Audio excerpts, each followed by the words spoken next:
As Afghans figure out life under Taliban rule, uncertainty and fear abound. American aid organizations working there are also concerned about whether the U.S. government will allow them to operate in a country governed by what is technically still classified as a terrorist group. Special correspondent Mike Suray reports.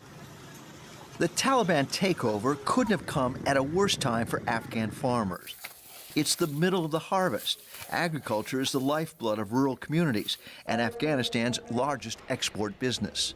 And if we lose our sight on cultivating these fresh fruits in all 34 provinces of Afghanistan, there will be even further mayhem of starvation and financial crisis. Heidi and Gary Kuhn founded Roots of Peace, a California-based humanitarian and agricultural development nonprofit, after the United States overthrew the Taliban in 2001. With private funding, Roots of Peace demined farm fields abandoned since the Soviet occupation.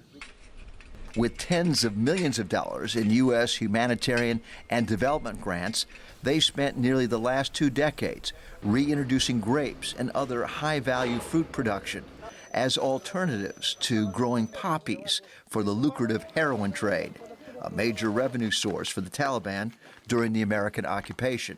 We're working with 10 to 20,000 farmers at a time. We're working with basically all the traders and exporters of the country. The Taliban have taken over the customs collections at the major border crossings, leading to the primary export markets in Pakistan and India. U.S. Treasury sanctions since 9/11 on dealing with the Taliban could shut down their and other NGOs' access to U.S. government funding.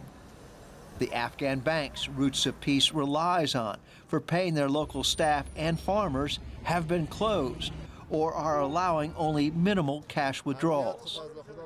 Much of their Afghan staff of over 300 are still trying to evacuate the country out of fear. You have to move that bus in the next 30 seconds or you're going to miss everything. U.S. passport, U.S. green card, that's all I can get.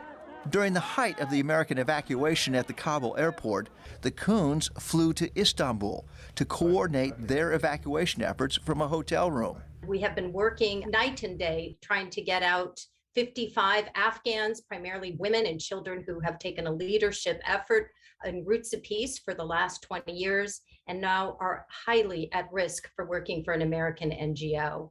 Because the Taliban has now learned that Roots of Peace CEO is an American woman. 3 busloads of their most at-risk staff braved the airport bombings and Taliban checkpoint beatings in their futile efforts to get on the last flights out. Mainly children and women, no bathroom inside of the bus, wailing, screaming, crying, and it's dark. And we just had to live through that nightmare. So your family stayed outside the airport 48 hours waiting to get into the airport to leave? Yes. And they couldn't make it? And they couldn't make it. Siawash, who does not want to be seen, and the mostly Afghan emigre staff back at Roots of Peace's San Francisco Bay Area headquarters are completing visa applications for their families and staff still trying to leave the country. Salam, salam. And managing the critical Afghan harvest remotely on late-night internet calls to their colleagues on the other side of the globe. Recent video sent back by their Afghanistan colleagues shows their harvest and export operations relatively back to normal since the takeover of the country. But there are still major concerns with the Taliban leadership's ability to control their fighters in the countryside. The Taliban supports us. They sent us a letter supporting us, stating that we want you to stay, we respect your programs, and we want you to continue. We're using that as a shield to say, hey, your bosses are saying that you shouldn't be attacking us, you shouldn't be disrupting us. So that's been very positive so far. For those who are listening to this, they're saying, well, this optimism is wonderful, but could it be slightly naive? Do you think that the Taliban can get some level of normalcy back to this country? Well, Roots of Peace is not naive. In March 28th, 2014, we were attacked in a 4.5-hour gun battle by the Taliban. So that was a defining moment for Gary and I, whether this had just gotten too tough, we were too naive, or we went the distance. The Taliban are promising lower taxes and a lot of good things, so that it's part of their charm campaign. This is actually kind of a honeymoon period for us because we could operate without them coming in and possibly interfering in it, and we just want to do our work. Roots of Peace and other NGOs' most immediate concerns are with the U.S. government. Will it formally recognize the Taliban as the government of Afghanistan and lift its financial sanctions on them so NGOs can keep operating?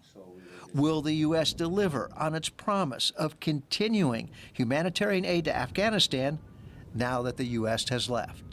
We have to relax the sanctions or recognize the government and move beyond this. We got to recognize the fact that it didn't go the way we wanted it to go, and let's deal with it and move on. For the PBS NewsHour, I'm Mike Saray.